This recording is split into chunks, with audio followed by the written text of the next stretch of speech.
کسی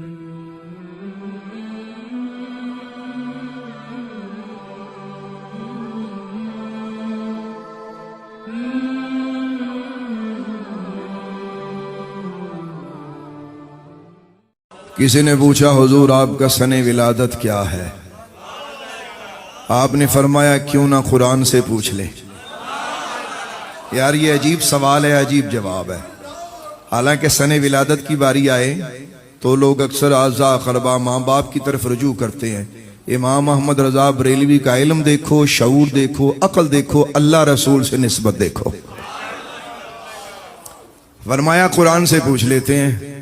اب وہ بندہ بڑا حیران ہوا کہ یہ تو عجیب بات ہے کہ اگر کبھی کسی شخص سے اس کا سن ولادت پوچھا جائے تو اس نے کبھی یہ نہیں کہا کہ جی میں قرآن سے بتاتا ہوں۔ بھلا قرآن چو بھی کدی بندیاں دے جمن دے سال لبے نہیں، لیکن اسے سمجھنا چاہیے تھا کہ اس کے سامنے کون کھڑا ہے۔ امام احمد رضا بریلوی، سنیاں دا مرشد، سنیاں دا پیر، سنیاں دا رہبر، سنیاں دا لیڈر، اور ایسا رہبر و لیڈر ہے جیسا زوال نہیں۔ اس نے کہا حضور یہ بتائیے کہ آپ کا سن ولادت کیا ہے؟ آپ نے فرمایا قرآن سے پوچھ لیتے ہیں۔ اب وہ حیرانگی سے آپ کو دیکھتا رہا۔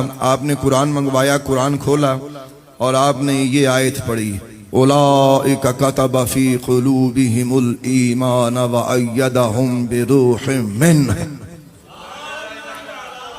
اس نے کہا حضور اس میں تو مجھے آپ کا سن ولادت نظر نہیں آ رہا۔ فرمایا تھوڑا سا صبر کرو، ابھی نظر آتا ہے۔ آپ نے فرمایا اس کا ترجمہ سنو۔ اس کا ترجمہ یہ ہے، یہی ہیں وہ لوگ جن کے دلوں میں اللہ نے ایمان لکھ دیا ہے، نقش کر دیا ہے، اور ان کی مدد اللہ جبریل کے ذریعے کرتا ہے۔ آپ نے ارشاد فرمایا، اس نے کہا حضور مجھے تو اس میں کوئی آپ کا سن ولادت نظر نہیں آیا۔ فرمایا اگر علم العادات جانتے تو یہ جواب میرا سن کر آپ کو خوشی ہوتی۔ اگر آپ علم العادات جانتے تو آپ سمجھ جاتے میں کیا کہہ رہا ہوں۔ فرمایا علم العادات کے ذریعے اگر اس اتنی آیت کریمہ کے اتنے حصے کے اعداد نکالے جائیں تو 1272 بنتے ہیں، اور الحمدللہ 1272 ہجری امام محمد رضا کا سن ولادت ہے۔ یہاں تک بات سمجھ میں آ گئی؟ بندہ اٹھیا، بندہ پیر چومن لگ پیا، انہیں کہا صدقے جاواں ایسا بندہ تے میں پہلی دفعہ دیکھا جیڑا اپنے جمن دا سال بھی اللہ دے قرآن چو کٹ کے دیندا ہے۔ سنیے گا ذرا ایک چیز اور میں اعلیٰ حضرت امام اہل سنت کی آپ کی خدمت میں رکھنا چاہتا ہوں۔ لوگ کتابیں لکھتے ہیں، کتابوں کے نام لکھتے ہیں۔ تسی کو کتاب لکھو پنجابی، اردو، عربی، تسی وہ دے کتاب دا نام رکھ دیو۔ امام احمد رضا بریلوی اتنا بڑا رائٹر ہے، اتنا بڑا ادیب ہے کہ آپ کی کتاب کے نام میں ہی، صرف نام میں 4 فائدے ہوتے ہیں۔ امام احمد رضا بریلوی کی کتاب کے نام میں ہی 4 فائدے ہوتے ہیں۔ پہلا فائدہ کیا ہوتا ہے امام احمد رضا بریلوی کی کتاب کے نام کا؟ کہ وہ نام عربی ہوگا،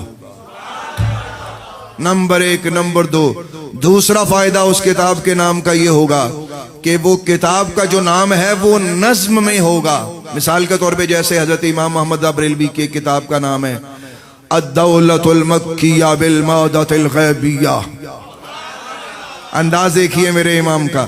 اچھا امام محمد بریلوی کی ایک اور کتاب کا نام ہے حسام الحرمین علی منحر الکفر والمین۔ اچھا ایک کتاب کا اور نام بتاتا ہوں، العطایا النبویہ فی فتاوی الرضویہ۔ اب غور کیجئے گا، ان میں ایک نظم ہے، اب ذرا غور کیجئے گا۔ جیسے العطایا النبویہ فی فتاوی الرضویہ، ایسے لگتا ہے جیسے باقاعدہ نظم لکھی ہے۔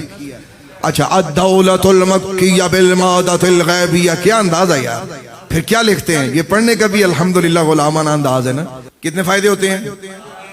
پہلا فائدہ کیا ہوگا کہ وہ عربی، نمبر 1۔ نمبر 2، دوسرا کہ نظم، اور تیسرا فائدہ یہ ہوگا کہ وہ کتاب بتائے گی کہ وہ کس علم میں لکھی گئی ہے، یعنی کتاب کا نام بتائے گا کہ اسے کس علم میں لکھا گیا ہے۔ اور چوتھا اور عجیب ترین فائدہ جو شاید کوئی شخص اپنی محنت سے، اگر کوئی شخص علم العادات پہ بڑا اسے دسترس حاصل ہے، بڑی محنت اس نے کی ہے، شاید وہ کر سکے، لیکن وہ 2-4 کتابوں کے نام کے بعد وہ فیل ہو جائے گا۔ یہ خدا دا صلاحیت تھی کہ امام احمد فرمایا کرتے تھے کہ اس دل پہ اس کی عطا ہے اللہ نے علم کے خزانے کھولے ہیں احمد رضا بریلوی پر۔ تو چوتھا اور عجیب ترین فائدہ کیا ہوتا تھا؟ جس سن میں آپ کتاب لکھتے تھے نا، جس سن میں آپ بولے ذرا میں کیا کہہ رہا ہوں، جس سن میں آپ اس کتاب کا جو نام رکھا ہوتا تھا، اگر اسے آپ علم الاعداد کے حساب سے نکال کر اس کو جمع کریں تو وہ سال نکل آتا تھا جس سال میں وہ کتاب لکھی گئی ہے یار۔